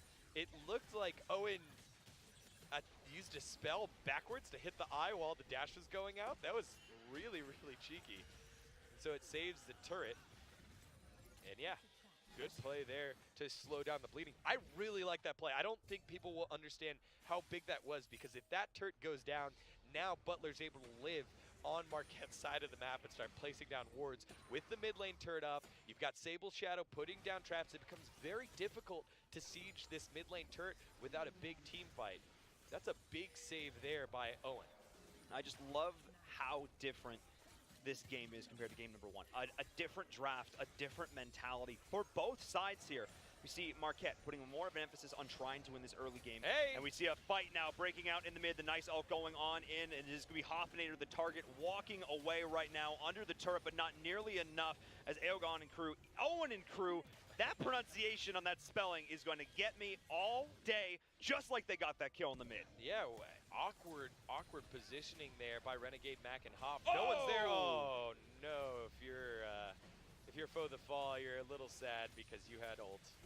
Good snipe there by Alex, showing exactly why. Hey, look, Ezreal out of the meta. I don't care. I'm still a sniper, and I'll be picking off your lazy recalling enemies. But here goes Owen, goes in, stuns up Master Gamer Live, and another ulti, immediately deleting the Zyra. Where's the damage coming from Marquette? Very low Master Gamer Live, but Alex Straza trying to slow down the Caitlyn. And a little bit of an overstay for Marquette leads to Butler taking control of this game. You cannot deny Alex Straza, formerly Gang Suwu, changing his name but not changing his attitude, which is I want to put on the pressure. Look at how much damage he's able to dish with impunity, as the rest of his team is going to look to start to set up vision and set up these picks off the back of the Thresh. 15 to 15, fairly even in terms of gold, but if you look at where the damage is coming from, it is from a very confident Ezreal. Novastrozen is tanky. He does have the ability to go in, but the rest of the team needs to be there. And finally, the turret they were looking to get earlier does fall. And as you mentioned, this opens things up for Butler. What was a scary matchup for Marquette just got a whole lot scarier, especially Novastrozen gets picked up here in the mid. Nice route though coming in from Zyra. The charge is going to be there. Nice actual ult to keep Renegade back in just a little bit longer, but it is Ezreal shut down off the back of the amazing play there. The follow from the Echo was all they needed to instantly turn this on a dime. Marquette is able to find an opening, create their chance at victory here, bringing this right back for the side of Marquette as they look towards this Baron. Both teams throwing back and forth. This time, literally, this getting a two-man snare into the ulti from Nova's Chosen, and now the fight on the backside. Foe the Fall stays alive with his ulti. Hoffnader trying to slow things down. He gets shut down, and now Master Gamer Live, and Owen gets feared up. The boss from downtown. Ace in the hole, gonna land, but not do enough damage. Sable Shadow will walk himself out, and my goodness, boys, just focus on the Baron and everything would have been all right. Instead, two more kills thrown back around, and both these teams just trying to give the other team an opportunity to be in the lead. This time, a couple kills heading on over to the side of Marquette, and they'll head down to the Dragon Pit. Oh, boy. Both teams going back and forth here. In the game of throws, you get the objective or you die. So going back to that whole initial fight, Renegade Mac and Alex Straza got too aggressive on Novus Chosen. Good snare landing by literally this. Renegade Mac going to use his Zonias to prevent himself getting knocked up by the unstoppable onslaught from Novus Chosen. Ooh, Dragon is able to get locked up. And Novus Chosen just going to flash over the wall. Yeah, not let's an take another situation, look at this but big team fight here. Holy moly, and let's see where we start from. Okay, Okay. this is the play. Cool. So Novus Chosen baits out too much aggression. Look at this from literally this. Locks it up. Zonia's baits his own teammate. No! Renegade Mac, I'm the more important one. Take this ult for me. And then take the lantern. What are you doing? So there he goes. He dies, and it's like, okay, perfect, guys. We got these 2 kills. What do we do? Let's run into their team where we have no vision, where Karthus is there, and we can all die. Sounds like a great plan instead of do Baron or take mid turret. Oh, Marquette, you just play with my heart. I want you guys to find a success, and you guys are doing a great job winning team fights, but play smart afterwards, right? Plan a couple steps ahead after you win that team fight. Right now, they're kind of just winning a team fight. Okay, what can we do? Let's fight some more. Oh, no, we're dead. Okay. No, now Butler's fighting us. Okay, we fought the... Oh boy, and it's going back and forth here. The gold lead very close. Lots of kills for both teams. He's on the flank. Also, Digon, I love the passion here because I'm right there with you. These teams are very much playing. It's Valentine's Day this week. You know, they're playing with our hearts. It is what it is, I guess. Every single time we think one of them is going to get ahead, they just do something silly and throw it all away. But that means it is anyone's game at this point, truly. I mean, we're only looking at a few K gold difference. We are looking at some pretty decent late game scaling for both sides. The kills generally are on the right members here, but I'm looking towards this, 9 kills for Echo, 8 kills for Ezreal. Those are numbers that you cannot deny. One big team fight could make or break this set. And as you said, Marquette not starting the season the way they want to. Butler already so much happier with how things are going for them this time around. I feel like a lot more of this onus is on Marquette right here. They lost game number 1. This is their opportunity to turn things around. For sure. To stop, stem the bleeding that is this first half of the spring season. Yeah, and they've been put in multiple opportunities. If you're up 18 to 17 in kills, you've been finding fights that you want, but if you're giving over 17 deaths, that means you're not being careful with these leads that you're having. And I think maybe it's Marquette not being used to that position, right? It's learning how to win, and I think right now they're having difficulty on how to do that exactly. I would agree. I feel like they're having some trouble identifying their win conditions at this point. You mentioned it before. It was not lose the early game so much. They've done that. They've successfully not lost the early game, but now that we're in this mid heading into late game, now you have to put them in this position where, like, wait, we actually can win. Now, how do we win? I think a lot of this has to be on O1. A lot of this has to be on the setup, the fallout from the Scion. We saw it, the ability to get on Alex Straza, right, to just blow him up, the miscommunication from Butler. Capitalize on those mistakes, create those mistakes. Marquette can do it. And that's what I worry about. It took like an accidental misplay. Renegade Mac popping Zonia's a little bit too early for them to get onto Alex Straza. How many more opportunities are you going to have to do that if you're Marquette? Like, Ezreal is very safe. You also have Thresh to get you out of trouble, to use the Lantern. So when those opportunities come and you're Marquette, you need to capitalize. You need to know what you're going to do with that lead. As you see, DeBoss now being able to shut down Novus Chosen. We've already identified Novus Chosen as one of the best players on this roster. So things are starting to get a little scary here for Marquette. They're running out of opportunities to punish. I think it's interesting that we're looking at, again, a game that's nearly even. We're looking at almost identical in terms of structures. We're looking at almost identical in terms of gold. We're looking, again, carry potential late game. So I guess we have to look towards objectives. We have to look towards what's next, how you can propel yourself to a state of victory. Look towards the Baron. Look towards these decisions the teams are making, revolving around that right now. And I think a lot of it's going to start with a pick. We've identified members on both teams who can initiate that pick. And until then, it's the dance. It's the dance of chicken, but someone needs to start something. Well, yeah, and I think this is the longest period we've gone without fighting, and I think both teams now realize, hey, look, we've got gold, we've got items, and on the bottom side of the map, the Dragon will be up very shortly. And so therefore, it gives credence to a neutral objective being started up. However, on the opposite side, look at the vision on the top side of the map for Butler. It's all on this Baron pit.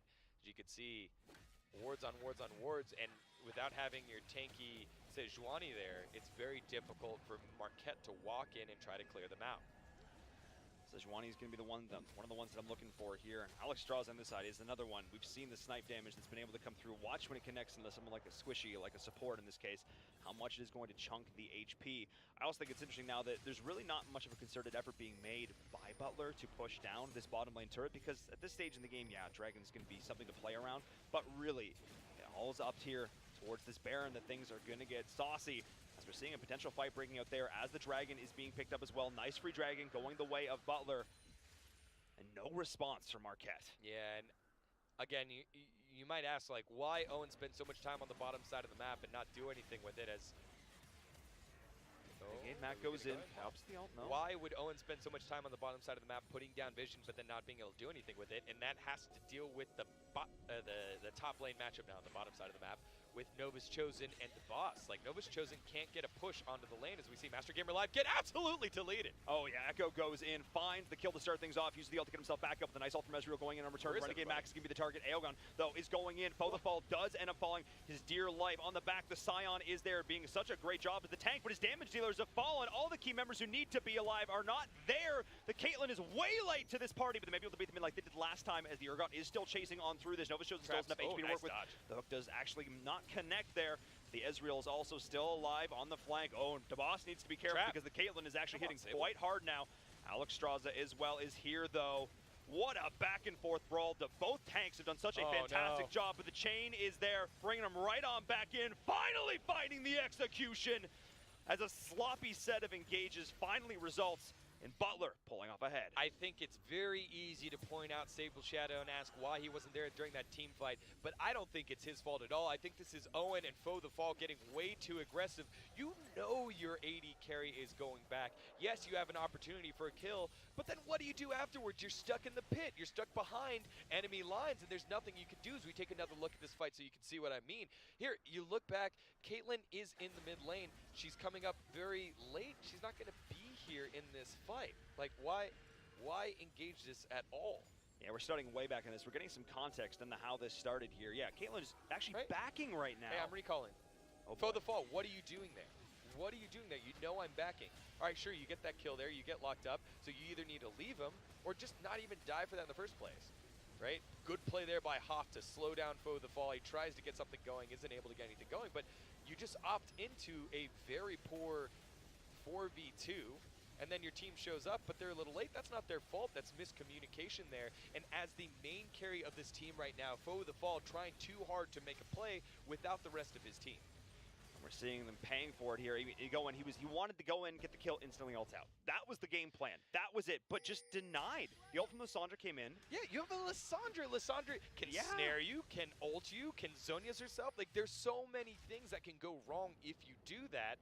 You're not thinking all the way through how these team fights play out. Again, you're thinking, hey, I deal damage. Not, hey, what can kill me? What can stun me? How can I outplay it? Is this outplayable in the first place?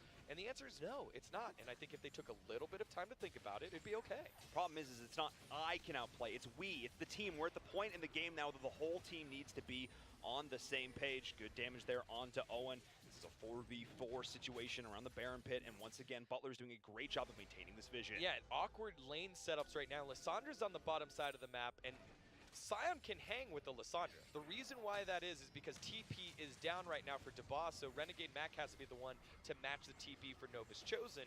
However, Nova's Chosen can get a push against the Lissandra, interestingly enough. So now TP being used, and it will be behind enemy lines against Marquette. Lissandra is going in the back line. Owen is going to be the target.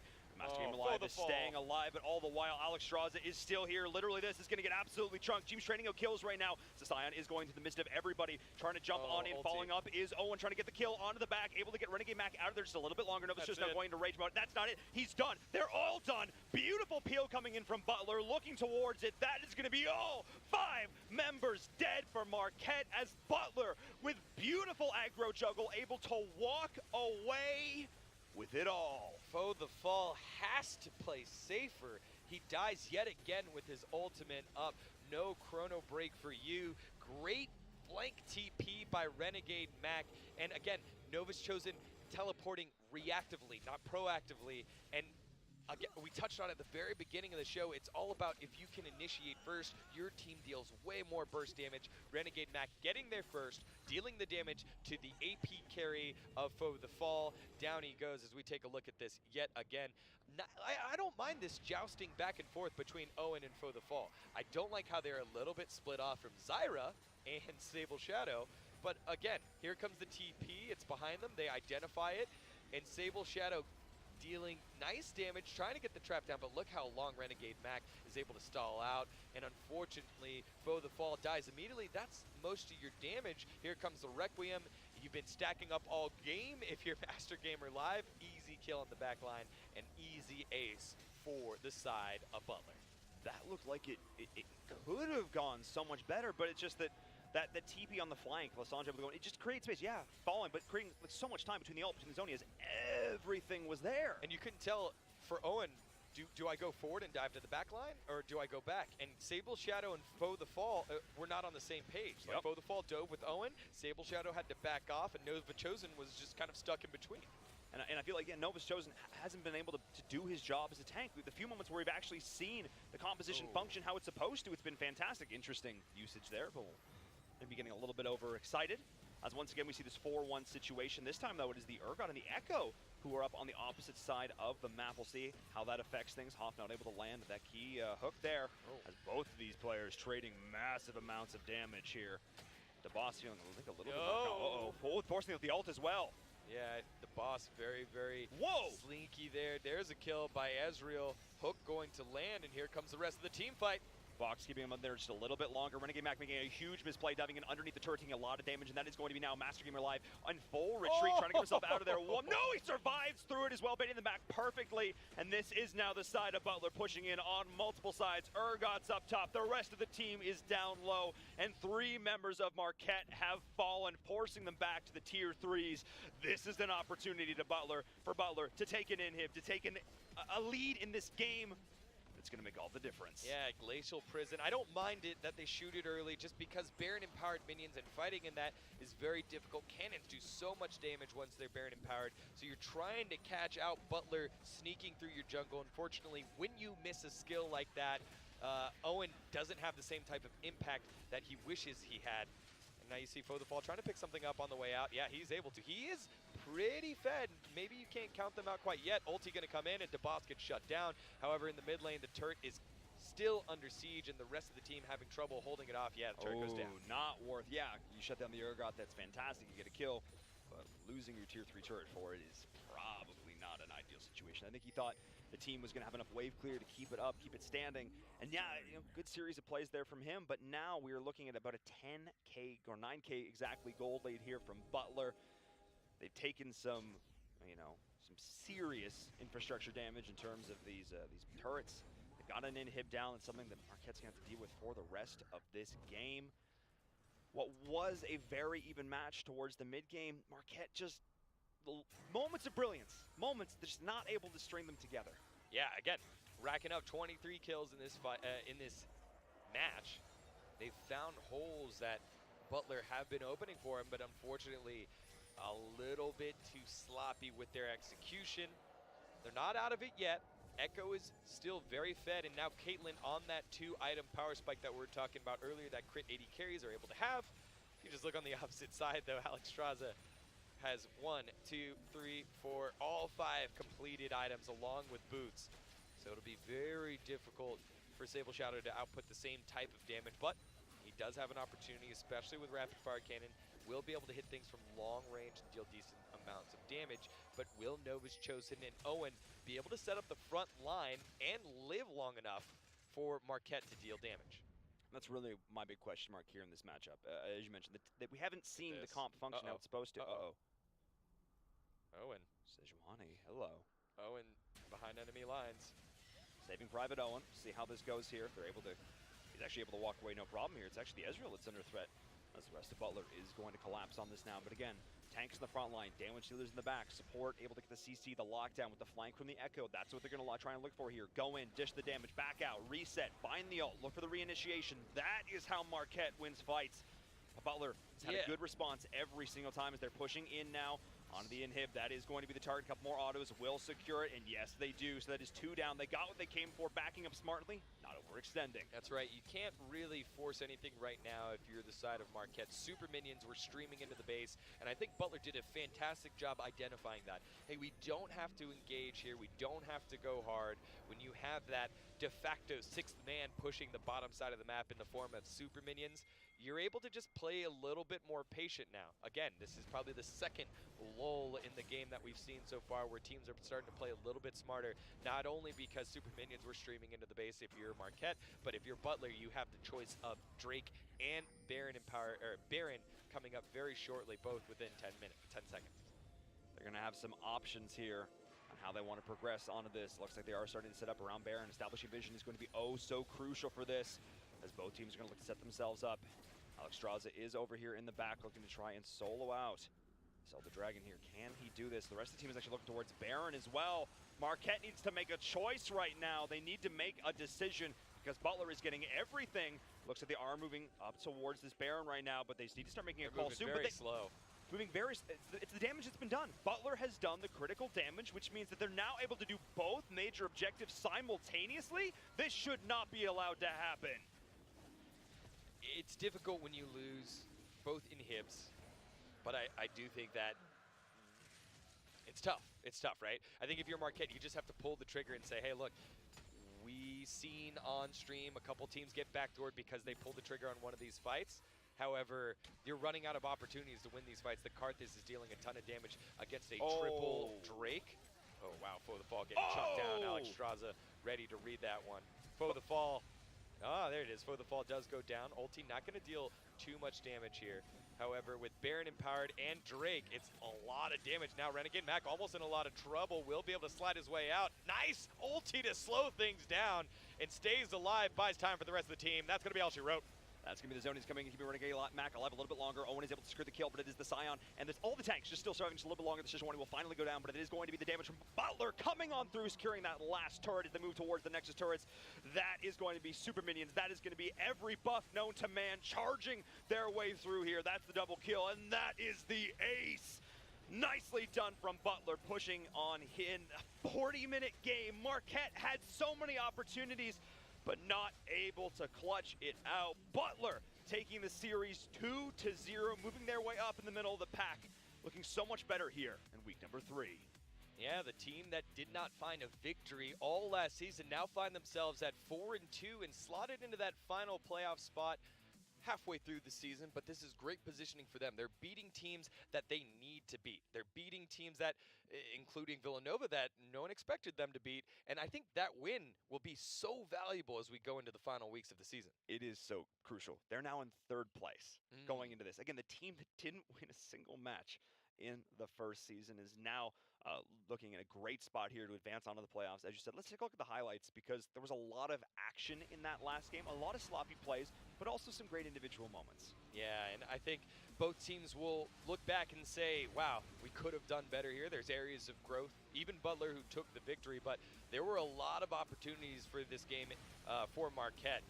Look at this team fight right here. They got a little too aggressive, and Butler was able to capitalize. Great hooks from Hoff to find their way back into the team fight. Foe the Fall, you know, I think he got huge, but then gets outscaled. You see why an Ezreal is so strong later on. He can play so safe, and then once he gets all those items, he's able to dish out the damage, and Nova's Chosen just had such a difficult time sticking onto him.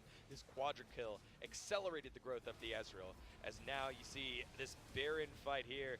Great TP. Renegade Mac on the back line doing a great job buying time with the ultimate, then with the Zhonya's, allowing the rest of the team to clean up the fight, and the Karthus that spent all game farming up, able to just sit on top of everyone, deal damage, and kill everyone with the Requiem. We saw a lot of amazing fights in that last set, and the man in the middle of a lot of it, it's Renegade Mac here on the line with us once again.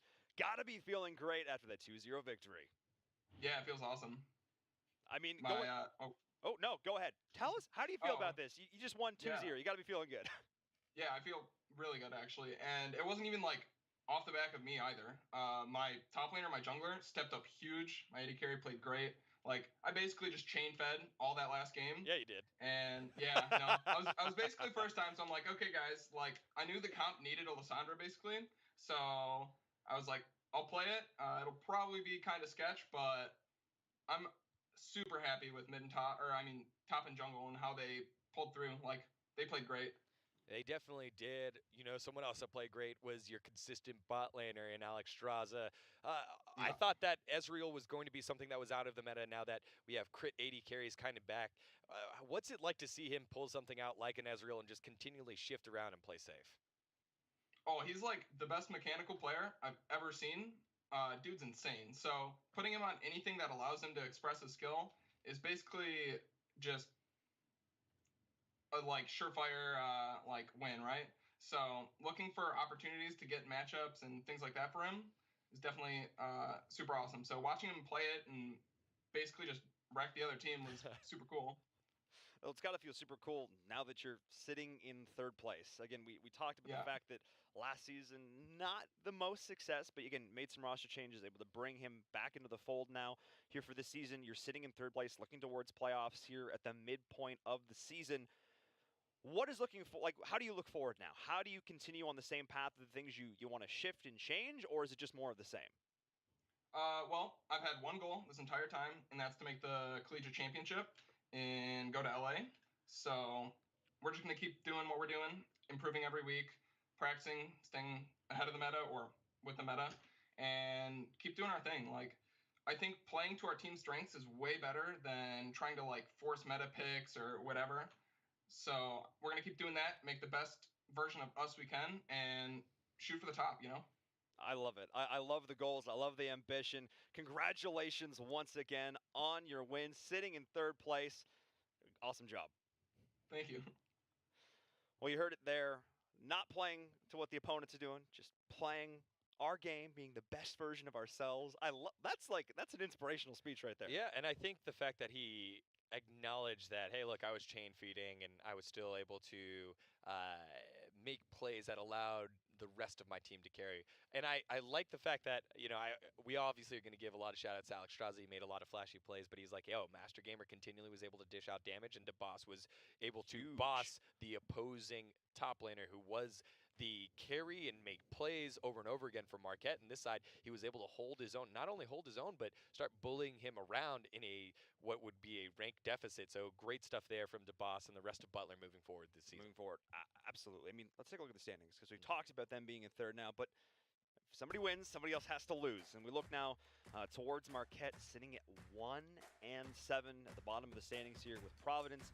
Obviously, more games have been played by Marquette here. Providence is going to play another game off stream as well. We'll see if they can turn things around and look towards that win. Up towards the top of the standings now, Villanova 5-1, Butler now 4-2. And sitting at the top still, DePaul 6-0, still untouched despite not playing so far this week. So nice of them for them, putting them in a good position. Let's take a look at next week's schedule and see what games we have in store for us. Seton Hall against Butler, Providence against Villanova, DePaul versus St. John's. That's going to be an interesting matchup now because we've heard that, you know, apparently DePaul is a one player, one trick. Yeah. And now St. John's has that new middle. I mean, I'm excited for that match. Yeah, I mean, me too as well. I think DePaul is really just a cut above everybody else. My eye is on that Seton Hall Butler matchup. Seton Hall dropping 2-0 or 0-2 against Villanova earlier today. We thought that would be the test. Maybe Butler's the test for them. You know, we thought that maybe they'd be fighting for that second, third spot. Maybe they're fighting for that final playoff spot. And who would have thunk it that Butler is the team that will be bumping off Seton Hall out of playoffs? I mean, I wouldn't have expected that coming into this season, just given the track record from before. But again, that's what I love, the fact that we have this longer span of time to really see what these teams are made out of. We have 3 more amazing weeks of play.